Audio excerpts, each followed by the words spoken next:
prônez écolo, mais en fait, vous allez chercher vos ingrédients à 4000 km.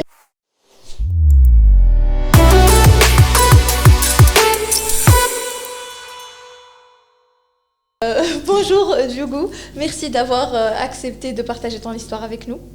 On va juste commencer par le début de comment tu as eu l'idée de lancer ton propre projet. Alors, l'idée, comme je le disais, hein, je suis pas du tout du milieu de la cosmétique. J'ai commencé une carrière en stratégie financière dans des banques internationales. Et à un moment donné, je suis tombée dans la cosmétique. En fait, pourquoi je suis tombée dans la cosmétique? C'est important de le dire. Parce que j'ai eu une petite fille. Et en 2012, hein, ça remonte. Et en fait, j'ai commencé à me poser vraiment des questions sur ce que je mettais sur la peau produits, et surtout pour ma fille. Donc j'ai commencé à faire de la cosmétique do it yourself chez moi. Petit Comme à quoi, petit. Du coup, est-ce que alors je faisais des recettes. Pour ma fille, par exemple, j'ai commencé par des baumes. Je la massais tous les soirs avec les baumes que je faisais avec du karité, des huiles, des cires, enfin des mélanges. Voilà, que je faisais à la maison. Après, j'ai commencé à faire des crèmes à la maison pour moi, pour ma famille, pour mon mari aussi. J'ai fait des produits pour sa barbe et tout. Jusqu'à faire même des savons par saponification à froid. Donc, je me suis vraiment pris dans le jeu de la cosmétique. J'aimais ça. Et j'ai fait aussi des produits pour mes collègues de travail. Et tout le monde me disait, mais tes produits sont super, il faut que tu te lances. Et du coup, j'ai eu l'idée de lancer ma marque de cosmétiques. Mais quand j'ai lancé ma marque de cosmétiques, le problème, c'est que quand on n'est pas du milieu de la cosmétique, c'est compliqué. Et moi, j'étais accompagnée par un incubateur généraliste. Donc, voilà, toute la partie structuration du projet, ça allait. Mais après, sur toute la partie technique, accompagnement technique, j'avais plus personne. Et voilà, j'ai pas forcément rencontré les bonnes personnes au bon moment. Et quand on n'a pas de réseau, c'est compliqué. Donc, je me suis dit, on est quand même dans le pays de la cosmétique, qui est la France. Donc, enfin, je ne comprenais pas pourquoi on n'avait pas de structure d'accompagnement, surtout en Île-de-France, parce qu'il y a tout le potentiel est là. Et il n'y avait personne pour aider sur la partie vraiment cosmétique. Et du coup, mon projet il a un peu changé. Et j'ai commencé à lancer un incubateur qui s'appelle la Fabrique 621 pour accompagner les entrepreneurs qui allaient rencontrer exactement les mêmes barrières que moi et les aider étape par étape avec un laboratoire intégré à la Fabrique 621 sur toute la partie développement de leurs produits et avec tous les experts, le réseau qu'il faut pour toute la partie réglementaire, pour trouver les packaging, les matières premières, voilà. Tout ce dont a besoin un entrepreneur quand il se lance dans le secteur cosmétique, toutes les informations, il le trouve chez la Fabrique 621. D'accord. Et du coup, ma question tout à l'heure, c'était est-ce que tu as arrêté ta marque ou est-ce que tu as J'ai mis en parenthèse, en stand-by, parce qu'en fait, monter un incubateur quand on vient de nulle part et sûr. Quand en plus il faut monter un laboratoire, c'est très, très, très, très, très, très compliqué. Ça prend du temps, donc il m'a fallu du temps, des années même, pour vraiment avoir déjà une partie de mon modèle. J'ai pas fini, j'ai plein de choses encore qui arrivent. Mais du coup, la marque, pour moi, c'est devenu secondaire. D'accord. Vraiment, l'idée, c'était d'avoir l'incubateur, le laboratoire. Et de toute façon, maintenant, la marque, j'ai mon laboratoire, je peux la lancer quand je veux. Donc, c'est en stand-by, mais ça va arriver prochainement. Et justement, je suis intriguée un peu par les recettes que tu faisais chez toi. Oui. C'est des recettes grand-mère, c'est des recettes de famille. C'était toi qui faisais des recherches, testais des trucs. C'était un mix de tout ça. En fait, j'ai commencé par des recettes de grand-mère. Typiquement, quand je parlais de massage de ma fille, moi, je viens d'Afrique de l'Ouest. Oui. Donc, chez nous, on masse les enfants jusqu'à l'âge de 2 ans avec du beurre de karité. Ouais. Bon, le beurre de karité brut, il a une odeur particulière. Donc moi, je customisais, j'ai changé un petit peu le concept et je faisais des baumes à base de beurre de karité. D'accord. Je faisais des mélanges avec des huiles, avec des cires et avec des huiles essentielles ou du parfum. Et puis voilà, ça faisait un petit baume sympa pour masser ma fille. Après, j'ai commencé à faire des shampoings aussi pour ma fille. Ouais. Après, j'ai commencé à faire des crèmes pour moi, pour ma mère. Mon mari. Oui. Et voilà, j'ai appris beaucoup. Vous connaissez le site Aromazone, il y a des fiches recettes, donc j'ai customisé un petit peu mes recettes par rapport à ce que je trouvais sur Internet, et puis voilà. Ah ouais, Après, j'ai fait des tests plus ou moins réussis parfois. mais voilà, franchement, j'étais curieuse et j'aimais tellement ça que même les savons par saponification à froid, j'essayais de trouver des sites internet où je pouvais apprendre à comment faire des savons saponifiés parce que bon, il faut calculer les indices de saponification des huiles et tout. Bon, Ah oui. c'est technique. C'est pas évident. Mais voilà, j'ai appris et puis voilà, j'ai vraiment été prise de passion par la cosmétique en fait. Et tu connaissais ce côté de toi de tester, formuler, créer des... Non. Du tout. Moi je suis très cartésienne, vous l'aurez compris, hein, j'ai fait des études en finance. Donc non, pas du tout. Après, j'ai toujours aimé, j'avais toujours une part un peu de créativité, on va dire. Mais ça se traduisait plutôt dans la cuisine. Oui. Voilà, j'aimais bien tester. Que ce soit en pâtisserie ou dans la cuisine des recettes et puis voilà, je pense que c'est à peu près pareil en cosmétique donc quelque part c'était là mais j'avais pas au début c'était pas la cosmétique mais il y a toujours eu cette créativité. Ils sont très gâtés à la maison apparemment, les produits faits maison, Voilà, j'ai plus les trop gâteaux, les pâtisseries. Maintenant tout ça. je fais plus trop les produits maison parce que j'ai plus le temps avec l'incubateur mais oui je continue à faire les pâtisseries et tout, je continue. Et du coup, tu as lancé ton projet en quelle année du coup Alors, en 2018.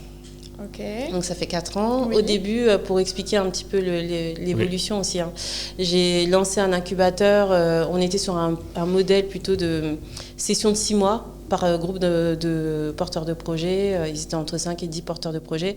On avait des modules 2 à 3 jours par semaine sur 6 mois, c'était beaucoup. D'accord. Et on faisait intervenir des formulateurs, des toxicologues, des fournisseurs de packaging, des fournisseurs de matières premières, parfois des experts en communication. Voilà, ils avaient vraiment des modules faits pour eux. C'était très bien, mais la crise Covid est arrivée là. Voilà. En 2020, donc on pouvait plus se réunir en groupe. Et depuis longtemps, ça faisait un petit moment que je me disais, bon, on va peut-être pas assez loin. Parce que moi, dans l'idée générale, c'était vraiment d'avoir un laboratoire à terme. Mais le fait de tester la première formule de l'incubateur, ça m'a conforté dans cette idée qu'il fallait un laboratoire. Donc la crise Covid m'a aidé, on va dire, à réfléchir aussi à comment je voulais orienter l'accompagnement.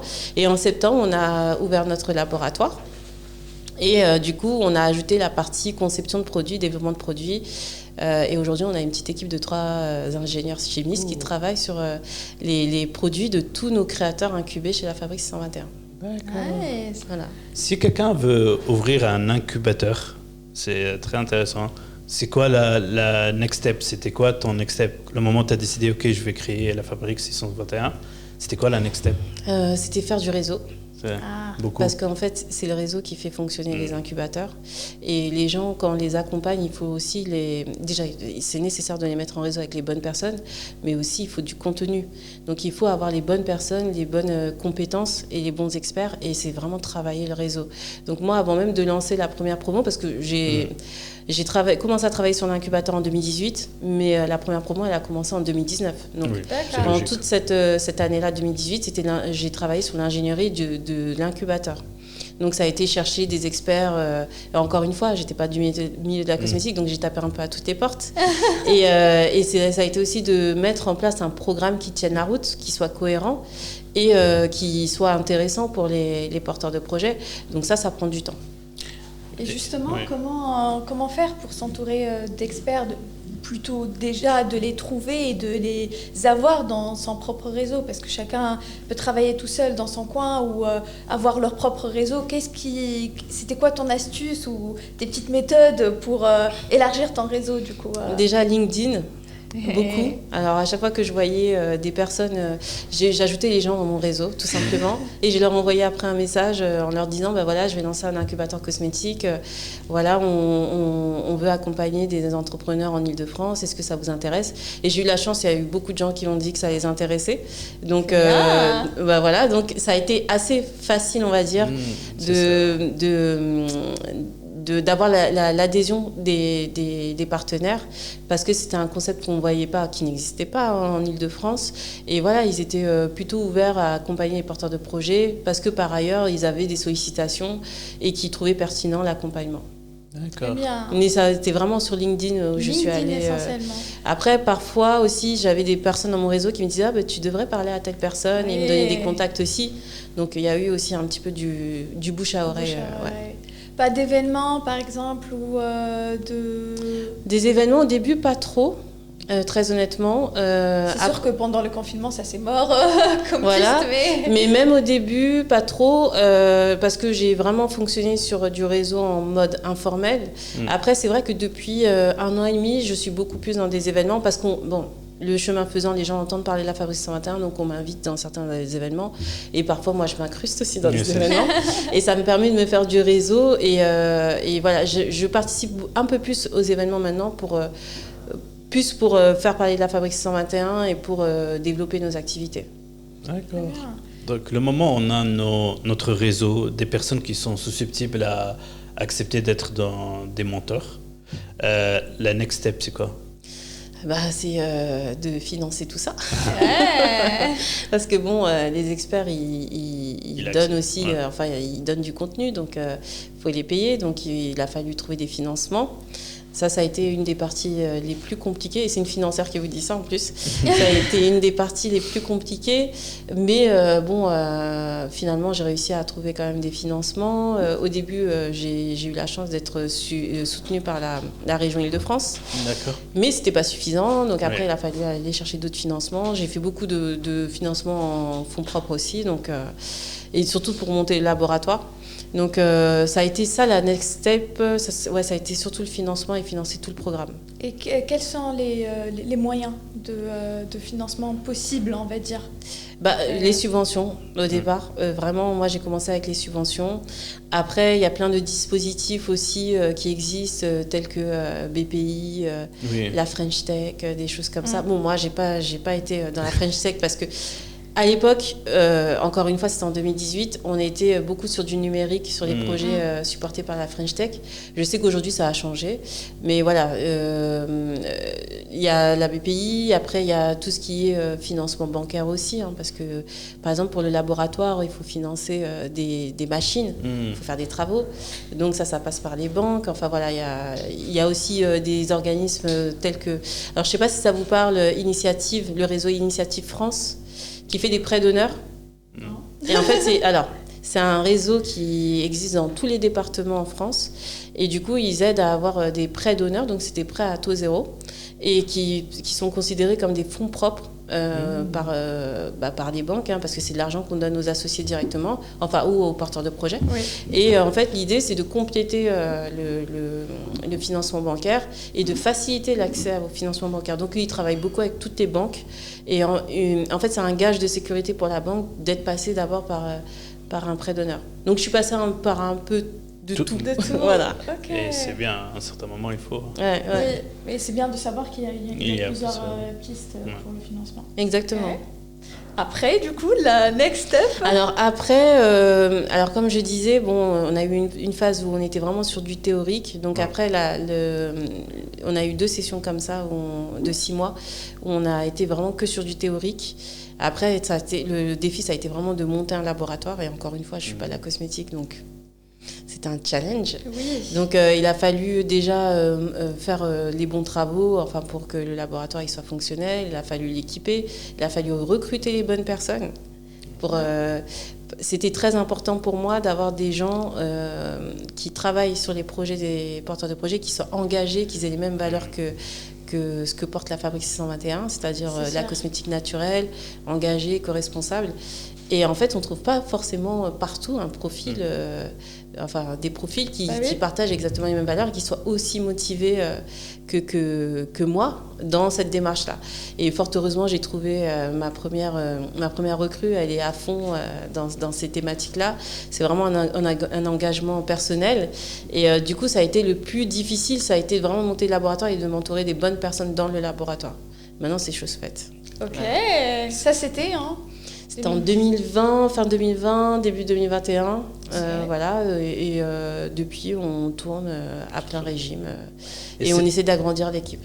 Et c'était à quel moment où tu as dit le laboratoire, il faut maintenant? Vraiment au moment de la crise Covid. D'accord. Parce que, non, alors... Un peu avant? Un petit peu avant quand même. Ouais. Parce que j'avais eu des retours quand même de mes entrepreneurs qui me disaient, bah voilà, nous on aimerait bien aussi avoir un laboratoire. Pourquoi il n'y a pas de laboratoire? Parce qu'on a besoin, on a besoin de mettre sur le marché nos produits. On est là pour créer une marque, donc il nous faut des produits. Et donc je me disais, bon, l'idée du laboratoire a toujours été là, mais encore une fois, il faut les financements, il faut les moyens, voilà. Donc je me suis dit, c'est peut-être le moment, j'ai testé le premier modèle, c'est peut-être le moment de lancer vraiment cette partie laboratoire. Et effectivement, pendant la crise de Covid, j'ai dû reprendre aussi, revoir un peu le modèle parce qu'on ne peut plus se réunir en groupe. Donc l'idée, ça a été vraiment de lancer plutôt la partie accompagnement sur tout ce qui est développement du produit, tout ce qui est validation réglementaire et de faire des ateliers. Alors pour le coup, on fait des ateliers en visio. Parce que maintenant, on a des entrepreneurs en dehors de l'Île-de-France. Donc, pour un souci d'équité, je fais des ateliers en visio et des rencontres physiques quelques fois dans l'année avec tout le monde. Mais les ateliers se font en visio et c'est des ateliers business sur la communication, sur le financement, sur plein de choses, sur la réglementation aussi. Parfois, on fait intervenir des experts. On a déjà fait intervenir, par exemple, la FEBA qui a parlé des packaging responsables. Voilà, c'est du contenu quand même concret qui les aide à s'orienter pour leur projet. Donc on fait ça 1 à 2 fois par mois, régulièrement. Et puis on a trouvé un système un petit peu hybride. Donc là, ça marche plutôt bien. Oui. Le programme en détail, c'est 1 an C'est 1 an environ. Nous, on les accompagne vraiment jusqu'à la mise sur le marché du produit. Ah, donc, d'accord. Ça dépend c'est de leur aléatoire. vitesse. Mais en moyenne, on est sur 1 an, 15 mois, enfin 12 mois, 15 mois d'accompagnement. Après, moi, je les accompagne même au-delà. En fait, c'est vraiment une communauté d'entrepreneurs. On a de très bonnes relations. Et puis, j'essaye de mettre en place aussi des ateliers ou des formats pour l'après. Développement, l'après-lancement. Et du coup, on essaie de travailler aussi avec des structures qui sont dans le retailing ou dans l'événementiel qui peuvent permettre aux porteurs de projets de gagner en visibilité, de rencontrer des acheteurs, des distributeurs. Voilà, c'est des formats que je suis en train de mettre en place et qui vont arriver très prochainement, en septembre. Donc, donc la formation, ça inclut aussi tout ce qui est l'image de la marque, marketing, etc. Ou alors, c'est plutôt le produit, la préparation c'est le produit. Nous, on a vraiment axé notre accompagnement sur le produit parce que, encore une fois, quand on n'est pas de la cosmétique, c'est un secteur où, en fait, on a une réglementation qui est très forte. La réglementation européenne est la plus stricte. Donc, déjà, développer un produit cosmétique dans cette réglementation au naturel, c'est compliqué. Ouais. On peut faire des erreurs et on peut aussi du coup perdre du temps et de l'argent en faisant ces erreurs. Donc l'idée, c'était vraiment de les accompagner sur cette partie produit et développement de projets, mais vraiment technique. C'était le besoin qu'on nous a le plus remonté. Après, sur toute la partie communication, bien entendu, on a des experts, on les met en contact avec eux et certains de nos porteurs de projets travaillent avec eux aujourd'hui. Mais l'élément qui sépare le plus, entre autres, c'est le produit, c'est l'accompagnement de produit. Oui, parce que c'est très important. Et c'est rare, il n'y a pas beaucoup qui le font, c'est ça l'idée. Oui, voilà, c'est vraiment dans l'accompagnement, il n'y en a pas beaucoup qui le font. Et moi, aujourd'hui, j'ai plein de porteurs de projets ou des gens qui sont déjà un peu lancés, qui me disent, si j'avais eu ça avant, et ben voilà, j'aurais gagné du temps. J'aurais gagné du temps, j'aurais pas fait certaines erreurs. Et voilà, j'aurais pas perdu autant d'argent. Enfin voilà. C'est toujours compliqué quand on se lance et qu'on est tout seul sur son projet de vie de se confronter parfois à des personnes qui ne sont pas dans l'accompagnement et qui forcément ne prennent pas en compte les désirs, les besoins du porteur de projet parce que lui, il a son idée de projet. Mais en face, les professionnels, ils n'ont pas toujours la même idée et c'est compliqué après de rattraper, de ramasser les pots cassés quand ils sont cassés, quoi. Donc, moi, j'ai déjà eu des entrepreneurs qui sont passés par d'autres structures et qui sont revenus en me disant mais il faut rattraper mon projet parce que ça ne va pas, on n'a pas respecté ce que je voulais. Donc voilà, c'est très très important de les accompagner à cette phase-là particulière du développement du produit. D'accord. Et en parlant d'erreurs, quelles sont les erreurs les plus communes qu'on fait moi, demain, je veux lancer mon produit. C'est sûr que j'ai une idée en tête qui n'est peut-être pas adaptée à la réalité. Quelles sont les erreurs les plus communes ? Les erreurs les plus communes, en tout cas de ce que j'ai entendu, c'est déjà de ne pas savoir bien transcrire son cahier des charges au laboratoire. Parce que c'est là où je dis que l'accompagnement est important, parce que les laboratoires, ils vont se fier à vos cahiers des charges. Donc eux, quelque part, ils vont faire selon votre cahier des charges. Si vous n'êtes pas précis sur le cahier des charges, c'est compliqué après pour eux de comprendre vraiment le besoin. Et on arrive à la fin du développement du produit à une sorte de frustration. Parce que la personne va dire « Ah, mais c'est pas ce que je voulais ». Et le laboratoire il va dire « Mais vous m'avez mis ça dans votre cahier des charges. Donc nous, on a appliqué votre cahier des charges. » Donc vraiment, la plus grosse erreur, c'est de ne pas retranscrire exactement, de ne pas être précis dans son cahier des charges. C'est vraiment la plus grosse erreur. Est-ce que tu as un exemple, par exemple, d'un truc que j'ai oublié de mettre dans le cahier de charges qui pourrait me frustrer par la suite ou qui pourrait ne pas être très bien compris ?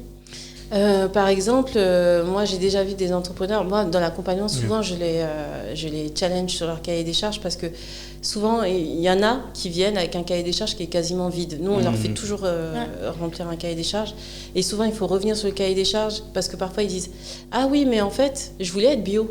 Ah mais tu l'as pas mis dans ton cahier des charges. Oui. Donc en fait entre faire un produit cosmétique naturel et un produit cosmétique avec la certification bio, il y a un écart. Donc on n'est pas dans la même démarche, on a plus de contraintes en bio. Donc c'est dommage de venir après 3 mois de développement dire je veux du bio parce que ça change tout. Et du coup c'est 3 mois de perdu. Donc c'est un exemple parmi d'autres. Là ça me parle comme exemple en tout cas parce que dans la tête d'une personne qui naturelle, qui connaît pas, naturel. C'est bio. Ça peut être bio dans ma tête, tu vois. Donc, j'ai pas besoin de le dire. Mais après, quand je remarque que c'est des ingrédients naturels et non pas bio, je dis, non, finalement, je voulais... Voilà, c'est ça. Parce que les gens, ils me disent souvent, mais naturel, c'est bio. Non, c'est pas forcément vrai. Et en fait, ils font cette confusion. Ils se disent, moi, j'ai dit que je voulais naturel. Oui, mais en fait, pour afficher le bio, il te faut une certification, il faut une démarche, il faut un cahier des charges bien précis. Donc souvent, je les challenge un peu sur ça. Je leur dis, est-ce que tu es sûr que tu veux être que naturel ? Est-ce que tu veux être bio ? Après, il y a d'autres questions qu'on leur pose, mais vraiment, on essaie de les challenger pour qu'ils soient précis sur leurs besoins et qu'on ne fasse pas d'impair, qu'on ne commette pas d'impair. Donc l'idée principale, c'est que la plupart des gens qui créent leur boîte d'entreprise de cosmétiques et qui ne connaissent pas, qui ne sont pas du domaine, en fait, vous les aidez à penser à différents scénarios possibles tôt dans le process pour qu'il ne fait pas l'erreur. Oui, on les challenge beaucoup parce que souvent, ce que j'ai remarqué aussi, c'est que parfois, ils ont une idée en tête. Il faut savoir aussi, alors, un autre problème en cosmétique, c'est que on peut avoir une idée en tête, mais dans les faits, on ne peut pas le faire. Ou en tout cas, on va le faire en partie. Et souvent, ils ont du mal avec cette idée de contrainte. Vraiment. Et ça, je le vois vraiment régulièrement où on leur dit, mais ok, tu veux faire ça, tu veux être bio, tu veux être naturel, tu veux être équitable, tu veux un produit qui sente bon, tu veux un produit qui soit beau. Il va falloir choisir entre tout ça. Voilà, et écolo. Il va falloir choisir entre tout ça. Parce que, en fait, ton produit, il ne va pas tenir. Parce que ce qu'on oublie, c'est que la cosmétique, c'est quand même de la science. Donc, les ingrédients et la synergie entre les ingrédients, c'est très important. Et nous, dans le cadre réglementaire, on est obligé de faire des produits qui restent stables dans le temps. Et souvent, on se rend compte qu'avec leur cahier des charges, on n'arrive pas à avoir cette stabilité-là. Et souvent, on est obligé de revoir un petit peu le cahier des charges et d'ajouter des contraintes et de leur dire, voilà, là, il va falloir peut-être oublier le côté, je sais pas moi, le côté bio. Si tu veux avoir un produit qui se tienne dans le temps, parce qu'aujourd'hui, avec les ingrédients qu'on a, on ne peut pas le faire.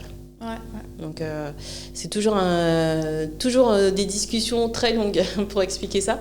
Mais c'est normal parce que quand on lance son produit ou sa gamme, on a un rêve en fait. Donc, on a envie de concrétiser ce rêve comme on l'a pensé.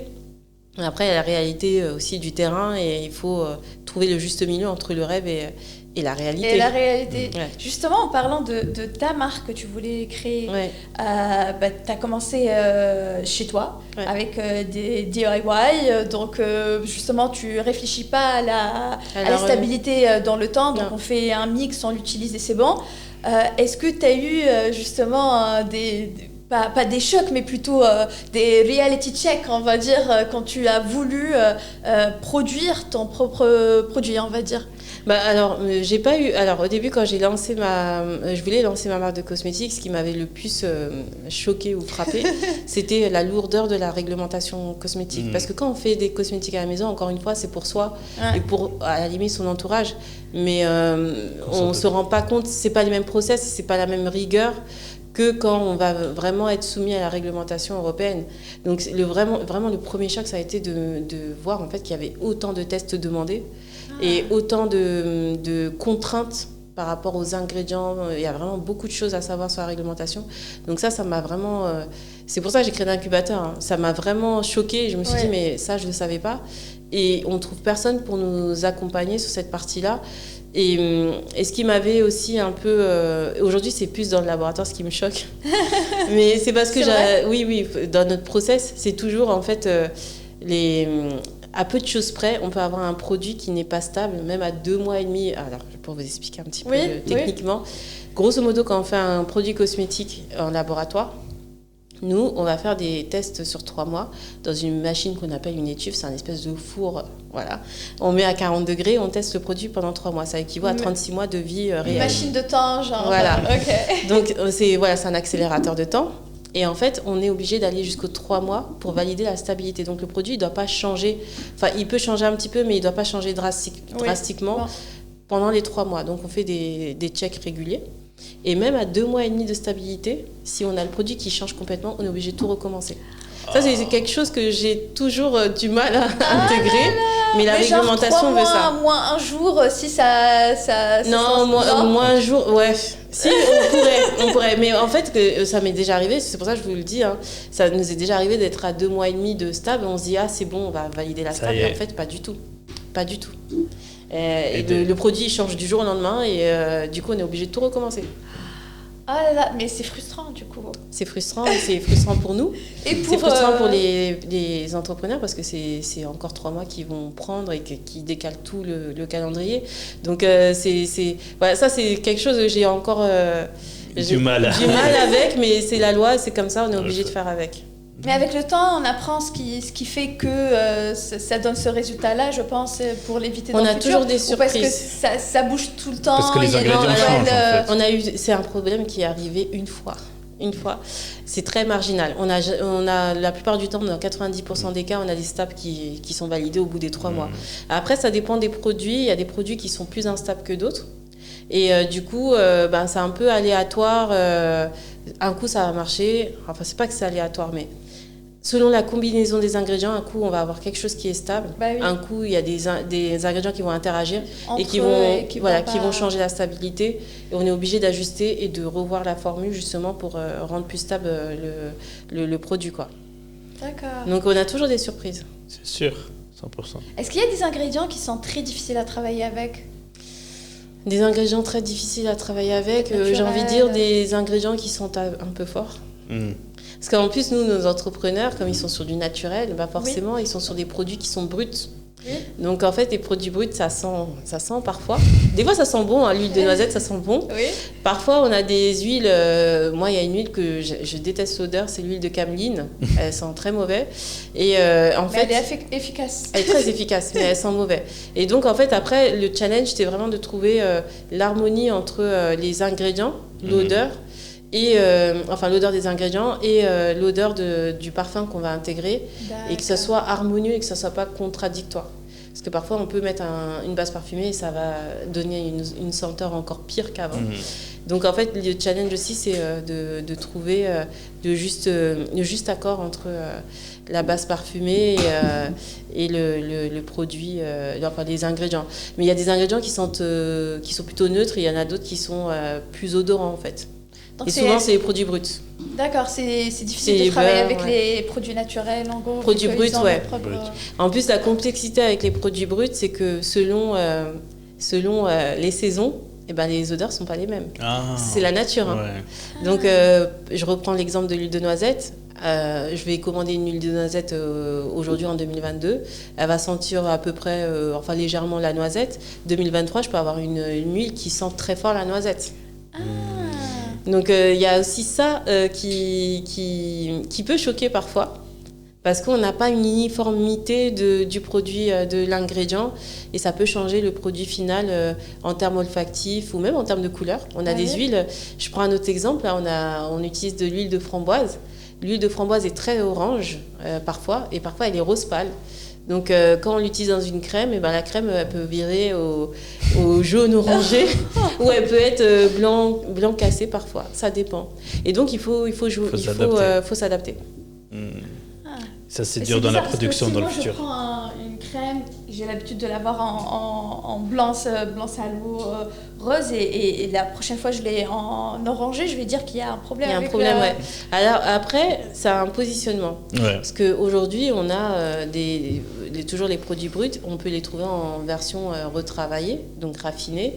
Et ceux-là, ils sont stables dans le temps. Justement, ils sont travaillés pour que la couleur ne change jamais, pour que l'odeur ne change jamais et que voilà, on ait vraiment un produit uniforme tout le temps.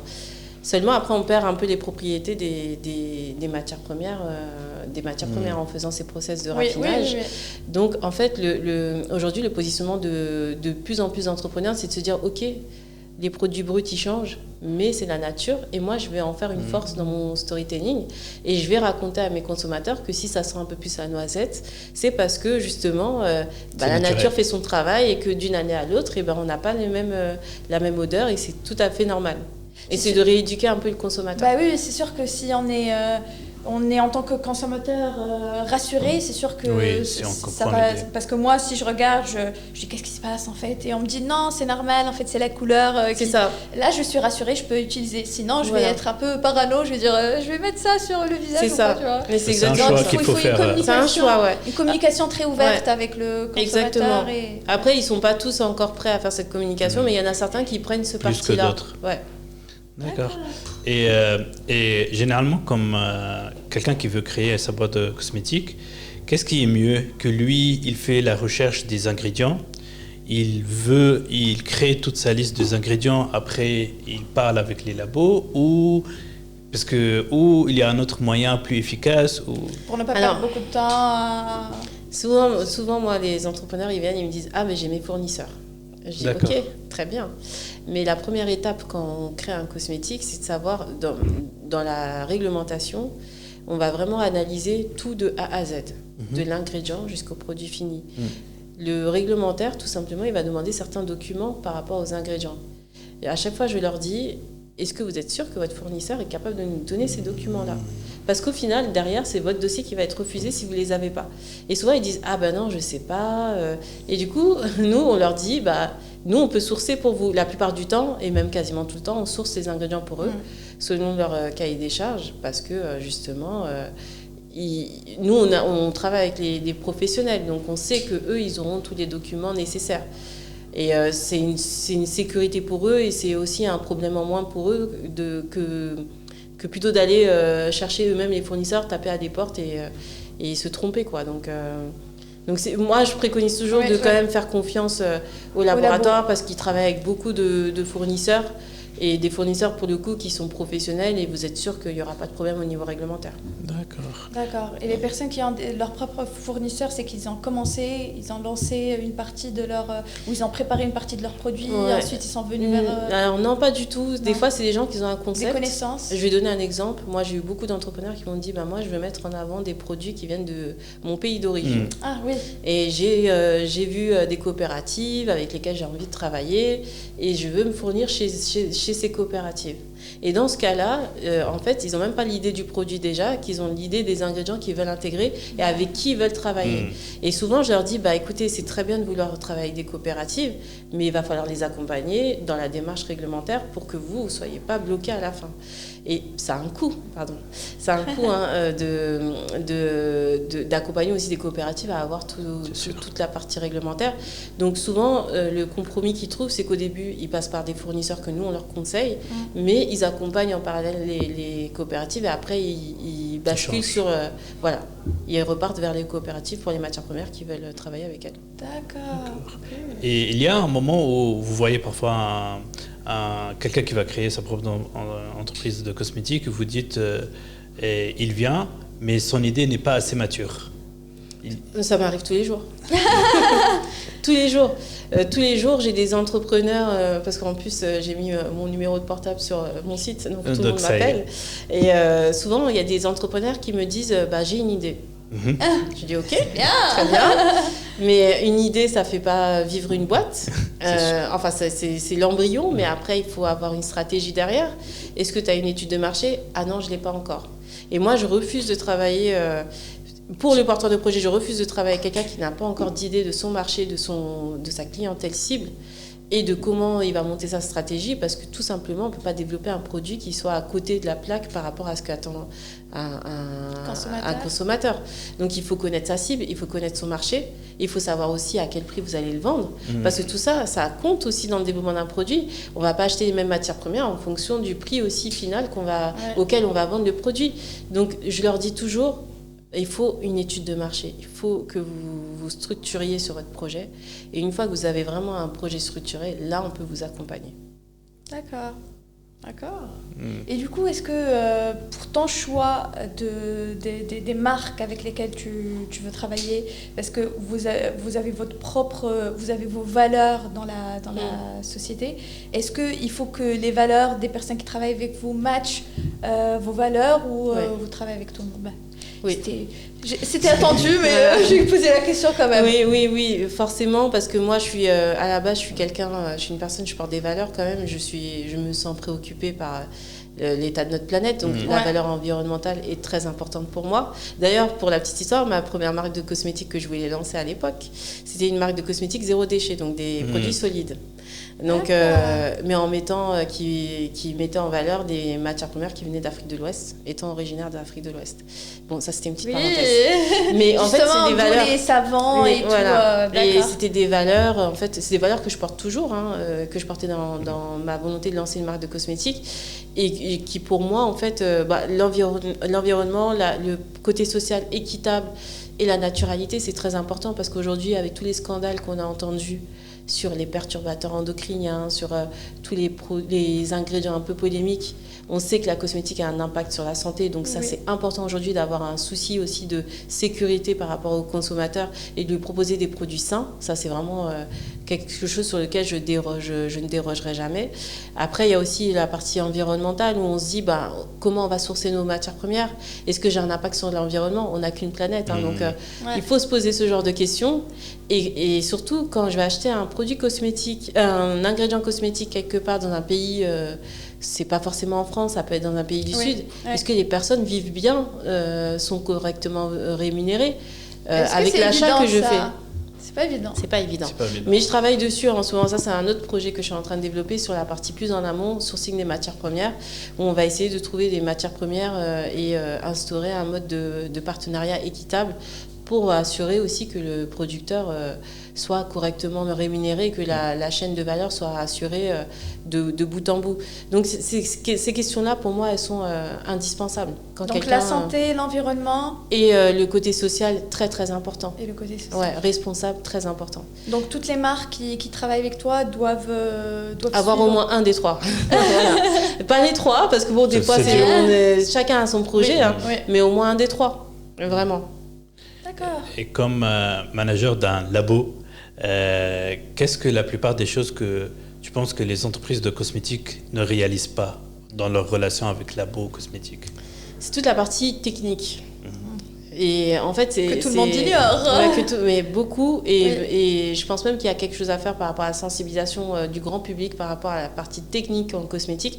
Il faut savoir que la cosmétique, c'est un monde comment dire, c'est un secteur qui est très peu connu du grand public, même si on a des produits cosmétiques partout, les gens ne savent pas comment faire un cosmétique. Oui. Donc en fait, quand les porteurs de projets viennent, ils sont pareils, ils ne savent pas. Et quand on leur parle de contraintes, et parfois on leur dit il faut revoir le cahier des charges parce que ton ingrédient ça va pas aller dans ta formule. C'est très compliqué pour eux de comprendre ça et de se dire attends, moi je fais ma cosmétique chez moi, ça marche. Mais quand tu vas vendre ton cosmétique par 1000 produits ou 2000 produits, c'est pas les mêmes volumes, c'est pas la même échelle et du coup entre un produit que tu fais à l'unité à 50 grammes ou 100 grammes et un produit que tu vas faire à 100 kilos, tu n'as pas les mêmes process, tu n'as pas la même approche. Donc ça, c'est compliqué de leur faire passer ce cap-là, de dire, OK, je vais aller sur un produit qui va être vendu, ça ne va pas être ça va pas être les mêmes étapes et ça va être une autre approche et je dois m'adapter et voilà, prendre les contraintes aussi de l'industrie. Ça, c'est très compliqué encore aujourd'hui à faire comprendre. C'est beaucoup de pédagogie, beaucoup de temps. Et souvent, on revient sur les mêmes sujets. On leur dit, mais voilà, il faut penser industriel, il faut penser à une plus grande échelle. Et il faut se dire qu'à une plus grande échelle, vous n'allez pas forcément avoir le même produit que ce que vous avez fait à la maison, quoi. C'est pas pareil. Justement, nous, on est intéressés par le cosmétique. Safia ici, elle travaille dans le domaine du cosmétique, donc on est intéressés, on suit, mais on connaît aucun des détails techniques. Et là, on est en train de les découvrir avec toi, avec d'autres personnes qu'on est en train de... Mais c'est en rentrant un peu plus en profondeur qu'on découvre ça, et c'est pas disponible en fait pour le public, on va dire. C'est dur à comprendre aussi, même si tu trouves des documents. Même si tu trouves des trucs en ligne, c'est pas évident parce qu'en ligne, ça reste de la lecture, donc il faut pouvoir décrypter les mots. Et c'est difficile de comprendre quelque chose qui est abstrait. C'est vraiment quand les gens viennent au laboratoire, parce que moi, des fois, je fais venir des gens au laboratoire, ils se disent « Ah oui, mais je ne savais pas que c'était comme ça. » Et ils disent « Ah oui, par exemple, nos entrepreneurs, quand on les fait venir régulièrement au laboratoire, et quand ils découvrent l'univers, ils disent « Mais je ne pensais pas qu'il y avait autant de machines, je ne pensais pas que c'était aussi technique. » Je découvre autre chose. Et là, il y a une vraie prise de conscience. Et c'est vrai qu'au niveau des consommateurs aussi, c'est pour ça que je dis que la sensibilisation, ça peut être vraiment quelque chose à mettre en place. Et j'y réfléchis parce que un consommateur aujourd'hui, il va dire je veux un produit naturel, je veux un produit écolo, je veux un produit bio. C'est ça. Et en fait, il ne se rend pas compte que c'est beaucoup de contraintes derrière pour un entrepreneur qui se lance. Et souvent, les gens ils vont dire « mais lui, il est bio, mais il va aller acheter ses matières premières. » Je vais prendre un exemple tout simple. Par exemple, aujourd'hui, je vais aller acheter un baume pour le corps. Je vais chercher un baume bio, naturel, etc. Je vais aller au magasin. Je vais me dire « Ok, je vais prendre le baume. » Et je vais me dire « mais il y a des ingrédients qui ne sont pas sourcés en France. » Oui, mais pour faire un baume, tu as besoin de beurre. Et en France, des beurres végétaux. Oui. En France, tu n'as pas de... Même en Europe, d'ailleurs, tu n'as pas d'arbres ou de fruits ou de plantes qui produisent des beurres végétaux. On les trouve plutôt en Asie, en Afrique ou en Amérique latine. Donc forcément, si tu veux un baume, tu auras une partie de tes ingrédients qui ne viennent pas de France. Et ça, en fait, je pense que les consommateurs ne se rendent pas compte. Et qu'ils challengent beaucoup aussi les marques de cosmétiques en disant « Oui, mais vous prenez écolo, mais en fait, vous allez chercher vos ingrédients à 4000 km. Oui, mais toi, si tu vas acheter ce produit-là, je suis obligée. » Donc ça, il y a vraiment un travail à faire de sensibilisation du consommateur pour qu'il soit un peu plus indulgent avec les marques qui se lancent. Je suis d'accord, parce que en fait... avec toutes les polémiques et tous les sujets qu'on entend, des ingrédients qui sont dans les produits qu'on utilise tous les jours, qui sont nocifs, etc., on prend conscience en fait de notre santé, de ce qu'on utilise, et du coup il y a cette panique, il y a cette petite peur, et en même temps on connaît pas. Et on n'a pas vraiment un guide qui nous explique qu'est-ce qu'il faut prendre et qu'est-ce qu'il faut virer. En général, ils nous disent les ingrédients qui sont nocifs. Ouais. Et du coup, si on regarde la liste et on trouve un truc qui ne va pas, même si c'est minime et peut-être pas trop, on va paniquer, on va dire non, je boycotte ce produit, même si ce produit, il est... Exactement. Donc il y a une peur en fait chez les consommateurs, et moi je parle en tant que consommateur ici. Il y a cette petite peur aussi de l'inconnu, on ne sait pas. Si on fait confiance ou pas à la marque, si on fait confiance ou pas aux ingrédients. Donc en fait, on n'est pas bien, éduqué. Pas bien informé, voilà, en fait. Informé, éduqué pour savoir qu'est-ce qui est important. Sur quoi on doit vraiment dire non, en fait, j'achète pas le produit s'il a ça. Et les petits trucs qu'on peut peut-être laisser passer ça dépend aussi du pourcentage, ou voilà, on sait pas. Et du coup, c'est pour ça que les consommateurs deviennent un peu, un peu challenging, oui, totalement. Et je pense vraiment, alors pour la petite histoire, j'ai une association à côté, donc je fais des ateliers parfois de it yourself avec des gens. Et souvent, c'est l'occasion d'échanger avec eux. Et souvent, ils me disent, oui, alors il y a deux problématiques. Ils me disent, moi, j'arrive pas à détecter les nouvelles marques qui se lancent. Et elles sont pas visibles sur le marché. Et du coup, j'ai du mal à trouver des produits portés par des gens où il y a vraiment la transparence, etc. C'est vrai. Et deuxième problématique, ils me disent, Oui, mais en fait, moi, quand je vais acheter mes produits, bah, aujourd'hui, je veux que mes produits ils soient entièrement made in France, ou je veux qu'ils soient entièrement bio, ou je veux qu'ils soient entièrement équitables, etc. Et je leur dis, mais en fait, du coup, c'est l'occasion d'échanger vraiment avec eux. Et je leur dis, mais vous savez, souvent les entrepreneurs, ils sont obligés de faire des choix un peu cornéliens, parce que juste pour mettre le produit cosmétique sur le marché, ils sont obligés de revoir leur valeur un petit peu. C'est pas à la baisse, mais ils sont obligés d'accepter des contraintes pour pouvoir juste mettre un produit cosmétique sur le marché, parce qu'il y a une réglementation qui est stricte, parce qu'il faut se conformer à la réglementation, qu'il y a des tests qui sont faits, et que si le produit n'est pas conforme aux tests qui sont faits, eh ben, le produit n'existera jamais. Donc ça, il faut être indulgent avec ça. Et souvent, les gens, ils découvrent, ils disent « Ah oui, je ne savais pas qu'il y avait une réglementation, déjà. » Et il y a beaucoup de gens qui ne savent pas qu'il y a une réglementation cosmétique. Ils me disent « Mais je ne savais pas qu'elle était stricte. » Et du coup, effectivement, ils disent « Oui, effectivement, là, ça change un peu la façon de voir les choses. » Parce qu'on sait que derrière, il y a un vrai... Des conséquences. Il y a des conséquences, il y a un vrai parcours derrière, et que... tout est testé avant, enfin qu'il y a vraiment beaucoup de choses qui sont investies en amont. Et du coup, je pense que voilà, c'est plutôt de la sensibilisation sur ces questions de réglementation, c'est très important pour le consommateur. Et aussi de leur dire, ben voilà, on ne peut pas tout avoir, et il faut être indulgent avec les marques qui se lancent, parce que mine de rien, elles ont quand même une valeur à porter. C'est dommage qu'on leur dise, oui, mais t'es pas made in France ou t'es pas écolo, parce qu'elles n'ont pas eu le choix d'aller acheter une matière première ailleurs, parce que si on veut un beau produit... il faut cette matière première-là, quoi. Oui, c'est vrai. Et c'est quoi la formation qui était la plus acceptée ou aimée par les entrepreneurs que tu as travaillé avec? Le plus apprécié aujourd'hui, oui, parce qu'on a différents formats d'accompagnement. Le format le plus apprécié, c'est quand même le format incubateur. D'accord. D'accompagnement sur toute la mise en place du produit, parce que moi, je suis une personne engagée, donc des fois, ils m'appellent, souvent, ils m'appellent tout le temps. Dès qu'ils ont un petit problème, oui, mais qu'est-ce que tu en penses? Est-ce que je devrais faire ça ou ça, etc. Donc, au-delà de l'accompagnement sur le développement produit, moi, je suis un peu là pour les aider, pour les mettre en relation parfois avec les bonnes personnes, et pour leur donner des conseils, parce que je connais un peu l'industrie depuis le temps, et je sais à peu près ce qui est bon à faire et ce qui n'est pas bon à faire. Donc, je suis quelqu'un de très engagé, et ça, ils apprécient cet engagement-là au-delà du développement du produit. Et souvent, ils sont satisfaits de toute façon des produits qu'on développe pour eux, parce que nous, on essaie vraiment de se coller à leur cahier des charges au maximum. Après, il y a une formation qu'on a lancée, c'était en janvier 2021, qui est éligible au CPF. Celle-là aussi, elle est de plus en plus appréciée. C'est une formation courte. Et ça, c'est plutôt destiné aux gens qui n'ont pas encore un projet structuré. D'accord. Et en fait, c'est parti du constat de ce que je disais tout à l'heure. J'ai beaucoup d'entrepreneurs qui m'appellent tous les jours en me disant « mais j'ai une idée ». Donc en fait, je me suis dit « ok, les gens ont une idée, mais ils ne savent pas dans quel secteur ils s'embarquent. Et en fait, s'ils ne sont pas déjà structurés dans leur tête par rapport au marché, à la cible, et par rapport à toutes les étapes qu'ils vont devoir traverser pour lancer leur marque de cosmétiques, ils vont se décourager. Donc, en fait, on a une petite formation courte sur 3 jours. En fait, on va revoir toutes les étapes de la création, de l'ingrédient jusqu'à la mise sur le marché, avec un gros focus sur la réglementation. Et on a une autre partie en immersion en labo, ce qu'on appelle en immersion en labo, donc ils viennent au labo. Et en fait, on produit un cosmétique avec eux, et ils voient tous les contrôles qu'on fait en labo.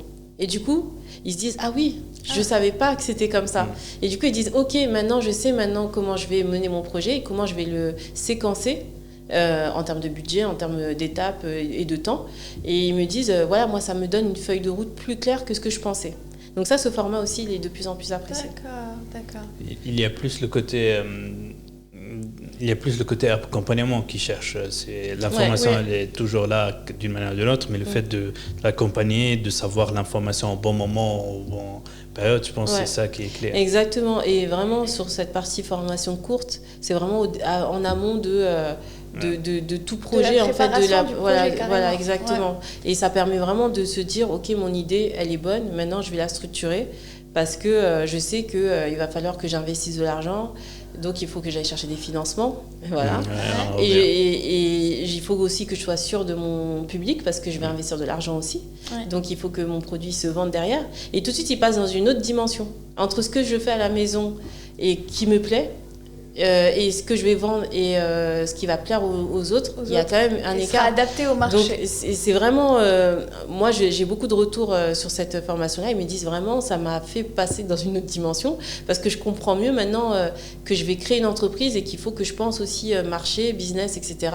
Et que je structure bien tout mon projet. Ça donne une autre perspective qu'eux, ils n'ont pas généralement, c'est ça? Non, ils n'ont pas du tout. Et souvent, c'est des gens qui vont s'adresser, par exemple, aux chambres de commerce, aux incubateurs un peu généralistes, qui vont les aider jusqu'à un certain niveau, parce qu'ils ne sont pas forcément techniques. Et ce n'est pas leur but non plus. Et du coup, ils ont toujours comment dire, cette limite de ne pas savoir exactement en termes de budget, en termes d'investissement et en termes de temps, ce que ça représente vraiment de lancer un produit cosmétique. Donc ça leur permet de vraiment mieux retravailler leur projet avant de se lancer. D'accord. Et du coup, pour les marques cosmétiques, moi, demain, si je veux lancer ma propre marque, qu'est-ce qui faciliterait mon accompagnement par votre incubateur? Le fait d'avoir une idée claire, le fait d'avoir un cahier de charge très rempli, peut-être réfléchir au financement, peut-être bien sûr faire une étude de marché. Ouais. C'est ça. Alors, pour faciliter, on va dire. Pour faciliter vraiment, c'est pour nous en tout cas, c'est là où on sera vraiment, on va dire, pertinent dans l'accompagnement, c'est vraiment de connaître son marché.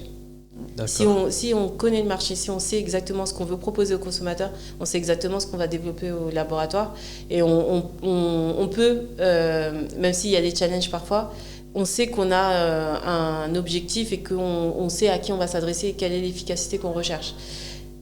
Si on n'a pas ça, c'est compliqué. J'ai déjà vécu, pour le dire, j'ai déjà vécu des situations où il y a des gens qui disent « Ok, je sais ce que je veux », et au final, ils ne savent pas ce qu'ils veulent. Et ils n'ont pas suffisamment travaillé l'étude de marché, et en fait, ils ont plus développé le produit selon ce qu'eux, ils pensent, que selon ce que le consommateur va aimer. Et du coup, on arrive à un moment donné où on change 10 fois de version.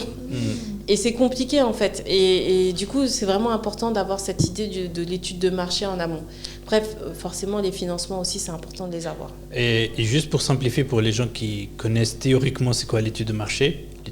Une étude de marché, en fait, ça va être étudier le secteur déjà, la cible, les prix qui sont pratiqués, les tendances, les parts de marché par type de produit, par exemple.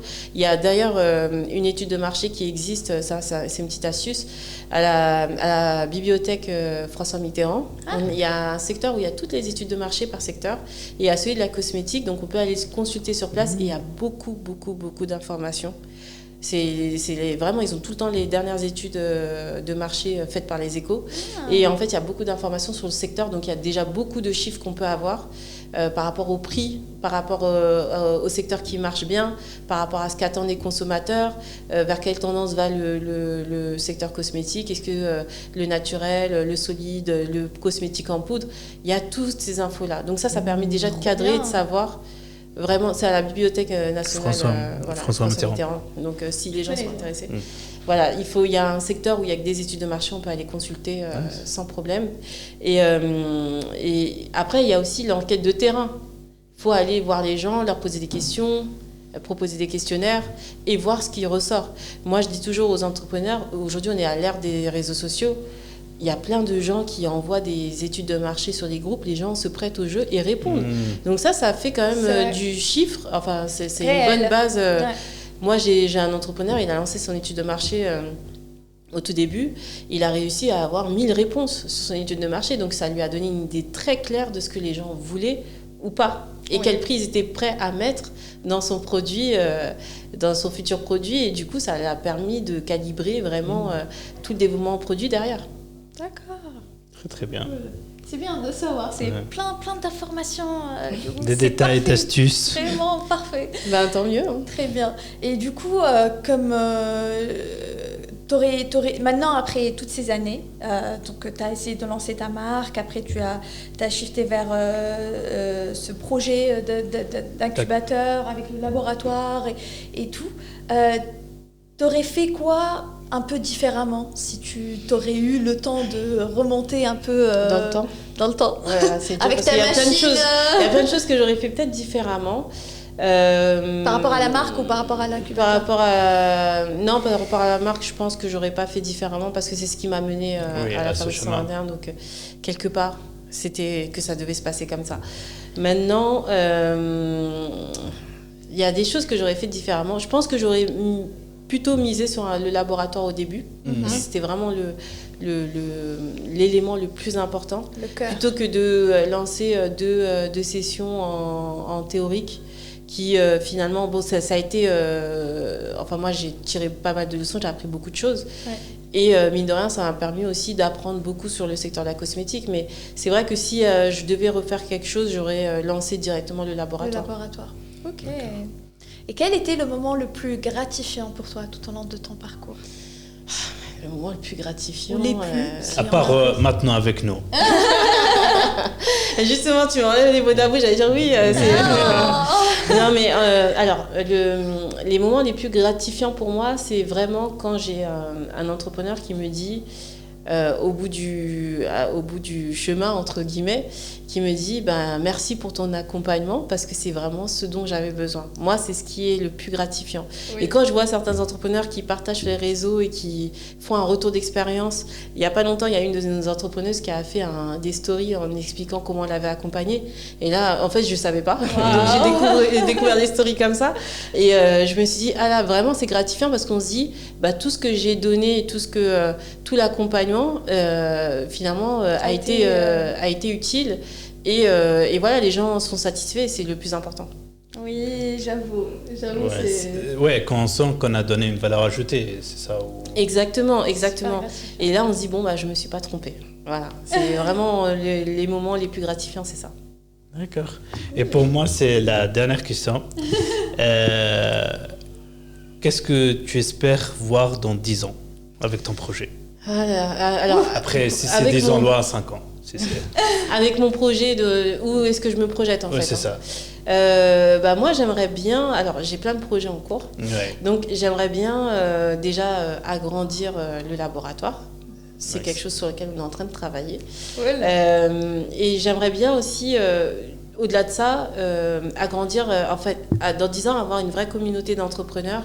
Je l'ai déjà aujourd'hui, mais que dans 10 ans, j'ai la même communauté d'entrepreneurs, enfin une plus grosse d'ailleurs, mais que je sois toujours en lien avec chaque entrepreneur avec qui j'ai commencé. Parce que moi, ce qui m'intéresse, c'est vraiment les relations durables, parce que moi, je me considère comme un partenaire pour eux. Et l'idée, pour moi, dans 10 ans, ce serait vraiment d'avoir une vraie communauté d'entrepreneurs qui sont là depuis le début et qui s'entraident, qui se connaissent tous et qui peuvent faire des collaborations ensemble et qu'on ait vraiment un vrai réseau d'entrepreneurs bienveillants et qui vont porter la cosmétique naturelle, parce que l'idée c'est aussi d'avoir du nom pour changer un peu la donne dans le secteur. Donc vraiment ça c'est mon rêve. Et merci beaucoup Diogo. Merci beaucoup. Merci à vous d'avoir partagé ton incroyable histoire avec 2 projets ou plus. On peut dire que c'est très riche. C'est très riche. On a appris pas mal de choses. Et on va essayer de partager ça avec le maximum de personnes parce que c'est pas évident de trouver ce genre d'informations. Et je t'encourage à continuer cette veille, cette sensibilisation avec les personnes parce que c'est très très important d'avoir ces informations-là en fait. Et merci de les avoir partagées avec nous. Merci à vous de m'avoir permis de m'exprimer déjà et de m'avoir invité. C'était un chouette moment. Merci beaucoup. Merci beaucoup et bon courage pour l'avenir.